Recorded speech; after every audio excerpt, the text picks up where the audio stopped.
You're listening to the Business Communicators, presented by IABC Houston. And I don't know about you guys, but we're 2 weeks away from the election. I don't care who you're voting for. That doesn't matter. But I'm looking forward to this thing finally being over. And do you guys know why? It's because I'm tired. I'm tired of getting the constant text messages and phone calls from random numbers. I mean, I get it. You know, it's cheaper to text people to get out to vote, but am I the only one that's annoyed by this? No, you're not. I get something every day. I get something twice a day. Can I survey you? Did you vote? Okay. I say yes. Well, are you going to remind 3 people? Yes. Well, are you going to also do, and they just continue the conversation instead of letting it go. I thought I answered your question. Let go. But yeah, it is very annoying. And then too, I've already voted. So if they're asking me to vote and I say I voted, they repeat the conversation again. Are you going to tell 3 friends? Are you going to take them to the polls? Are you going to do this? So that's really the interesting part about it. So I've got a double whammy going on right now. One, my cell phone number is really easily memorable. And so it gets put into a lot of dummy things like, hey, you're signing up for insurance, put in a dummy number because you don't want to get this call. So I get that a little bit.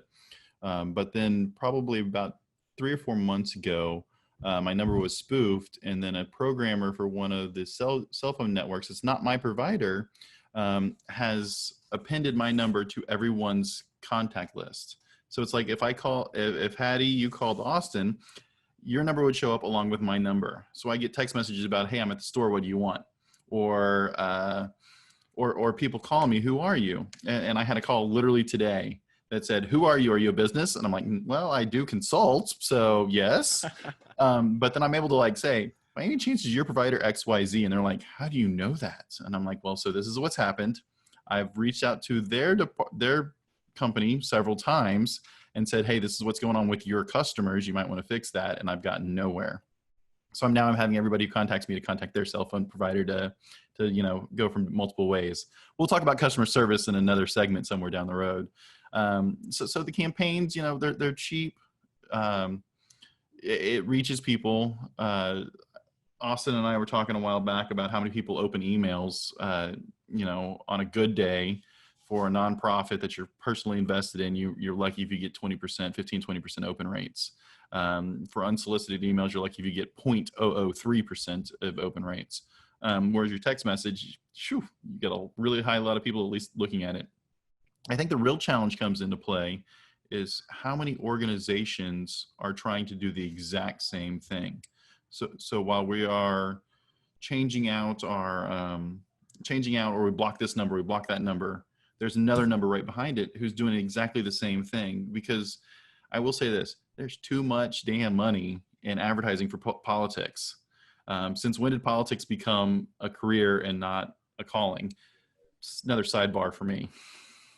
Yeah, we definitely don't want to get into politics too much, but I do think text messaging can be effective, if you are upfront about it, if people opt into it. But I don't like this unsolicited spamming. I mean, we've seen influencers, take Houston, for example. JJ Watt posted his phone number. Now he has a direct way to message his fans if he's got new merch dropping. Or, one of my favorite YouTube channels is Yes Theory. They're able to send out if they've got an important book coming out or a new podcast that they launch. So it is cool to be able to connect with fans that way. And then you can, text back, and it's all managed on an app. So I do think that's effective. But at the end of the day, sometimes we do make the mistake and we actually do pick up the phone. Both Hattie and I have experience of phone banking.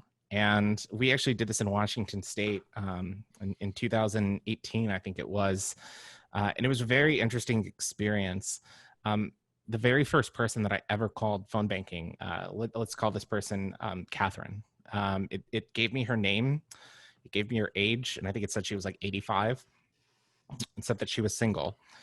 First person I call, and I'm like, hi, my name is Austin Sutton for this campaign. Can I speak with Catherine? The person that picks up the phone says, oh, this is her daughter. She passed away last week. I was like, you've got to be kidding me. I mean, I said, oh my gosh, I'm so sorry. Thoughts and prayers. Then I hung up the phone and had to sit there for 20 minutes, just in complete shock, not knowing what just happened. I was rattled. That was my very first call. Then it took me another 20, 30 minutes just to pick the phone back up again and start calling people. So these are volunteers, that are giving their time to make these calls. Some people are incredibly rude. Sometimes you do run into these situations where you have the wrong number. It's a bad time to call. You can tell that it's just an awkward situation. So if there's one piece of advice that I can give, if you do pick up one of those the phone calls, for campaign season, anything, just be nice. I mean, I don't know. Am I right on this? Am I wrong? Well, yeah. If nothing else, be empathetic, because like you said, unless you've ever been in their shoes before, like you said, I come from the nonprofit world, and it's hard when you're calling people to ask for something for someone else sometimes, if you don't have a relationship with those folks. And just like you on those calls in Washington State, or even when we went canvassing in the neighborhoods to their homes, not knocking on doors and leaving the door knockers. These people don't know us, and you don't know what to expect when you are knocking on the door. I mean, and asking them about, the campaign that we were working on. So one lady was on the phone. She stood with the door open with the phone to her ear, talking with her finger up, letting us know 1 second, 1 second, 1 second, 1 second. And then she just politely shut her door. So it is what it is. And the thing is, as that person, whether you're on the other side of that door or on the other side of that phone, you can't take it personal. Absolutely. But sometimes we do, because we can relate to that. So yeah, that political text that I get, I'm not looking at the person. I do try to answer the first text, but if you keep hitting me, and I understand that this is a pivotal campaign season. And so people are really, really anxious. They are really trying to figure out which way you're going to go.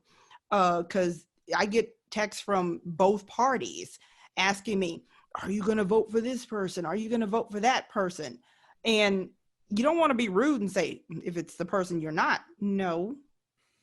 So I tend to go a different way. I don't tell y'all what I do, but and I was gonna and I was gonna say the same thing about the empathy that someone on the other side of the phone is either a volunteer or is getting paid very, very little, not enough to be doing cold calls, for lack of a better statement.